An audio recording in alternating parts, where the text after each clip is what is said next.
Hey guys, how's it going? My name is Adam. Today I'm gonna show you how to create gift message in Messenger. So make sure that you updated the app to the latest version in order for this to work out. Let's open up the Messenger. Alright? Basically what I'm gonna do, I'm gonna enter the chat, for example. Let's say for example that chat. Now what I'm gonna do, I'm gonna just type right here, let's say for example, surprise, right?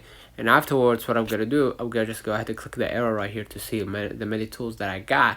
And you can see right here I have emojis. I can look up for some things right here in the search bar next to my message blank, and you're gonna see right here like a send effect, right?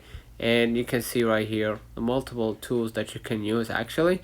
So what I'm gonna do, I'm gonna just go ahead right here and click on the star or get back to the star, and here you're gonna see the effect.